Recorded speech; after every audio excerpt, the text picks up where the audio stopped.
বিসমিল্লাহির রহমানির রহিম।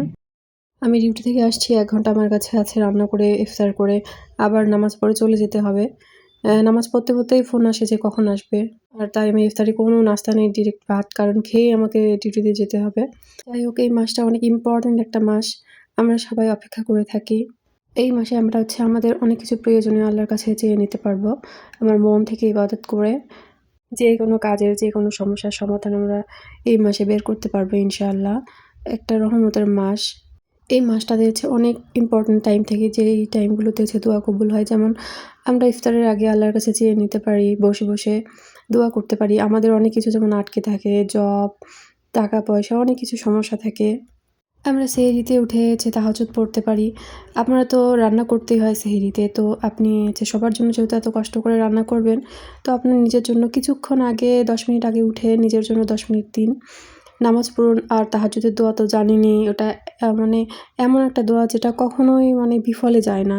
হয় সেটা কবুল হবে, না হলে আল্লাহ সেটা থেকে বেটার কিছু আপনাকে দিবেন। আর সারাদিন সব কাজের মাঝে, মাঝে জিকির করতে থাকবেন, আস্তাগফিরুল্লাহ, সুবহানাল্লাহ, আলহামদুলিল্লাহ, যেকোনো জিকির আল্লাহর।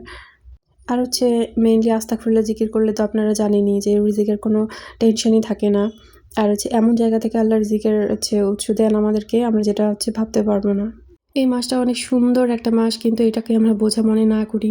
অনেকে আবার বোঝা মনে করে এই যে রোজা করতে হবে রোদের মধ্যে। আমরা রোজা করতে, করতে এতটাই ক্লান্ত হয়ে যাই যে আমাদের মেইন ফরজ নামাজ আমরা সেটাই ছেড়ে দেই। আমার মতে আপনি রোজা প্রবলেম হলে করবেন না, কিন্তু আপনি নামাজটা পড়বেন। আমরা সবসময় অনেক লম্বা, লম্বা নামাজ পড়ার টেনশনে মেইন নামাজ ছেড়ে দেই। আপনার যদি খুবই অসুবিধা হয়, আপনি জাস্ট 5 মিনিট নিয়ে ফরজ নামাজটা পড়ুন। কারণ এটা পড়তে হবে, কোনো অজুহাত দেওয়ার কোনো আমাদের সুযোগ নেই। সবথেকে বড় আলসেমি লাগে আমাদের। সেহরি করে ঘুমিয়ে পড়ি। সেহরি পড়ে এই যে নামাজ পড়ার এত সুন্দর একটা সুযোগ, ফজরের নামাজ না পড়ে শুয়ে থাকি। এটা কতটা কষ্টের আর কি। আর আমরা অনেকেই মনে করি যে আমাদের অনেক হার্ড ওয়ার্ক করতে হয়, আমাদের রোদে পরিশ্রম করতে হয়। আমাদের জন্য নামাজ না, নামাজ শুধু যারা এসিতে বসে থাকে বা যারা ভালো থাকে বাড়ির ভিতরে তাদের জন্য।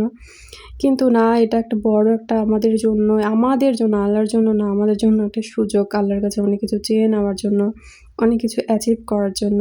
এই সুযোগ যদি আমরা ছেড়ে দেই, আমরা অনেক বড় পস্তাবো। কারণ আমরা জানি না এর পরের বছরে আমরা বেঁচে থাকবো কি না। আর ভাবতেই কেমন লাগে যে আমাদের কাছে সবকিছু অ্যাভেলেবেল আছে, সব খাবার আমরা চাইলেও খেতে পারি গিয়ে, কিন্তু আমরা আল্লাহর জন্য খাচ্ছি না। আর একটা ভাবুন, আল্লাহও কত খুশি হবেন যে আমার বান্দা আমার জন্য খাচ্ছে না, সবকিছু তাকে আমি দিয়েছি। আমার ভয়ে বা আমার ভালোবাসার জন্য সে খাচ্ছে না। ব্যাপারটা কত সুন্দর, একটা ভালোবাসা মাখানো একটা ব্যাপার। তো আমরা এই সুন্দর, সুন্দর কথা ভেবে আমাদের রোজাগুলোকে সবাই এনজয় করব।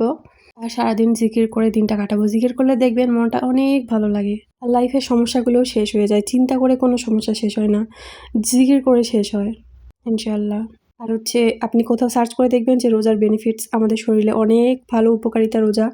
লাইক আপনার শরীরে যদি কোনো ক্যান্সার সেলও থেকে থাকে, এই 1 মাসে সেটা ধ্বংস হয়ে যাবে। তো আমার এই তো রান্নাবান্না প্রায় শেষ। আমি খাওয়া-দাওয়া করে চলে যাব ডিউটিতে। তো আজকে এই পর্যন্তই। আমার জন্য দোয়া করবেন। আর আপনারাও ভালো থাকবেন। আসসালামু আলাইকুম।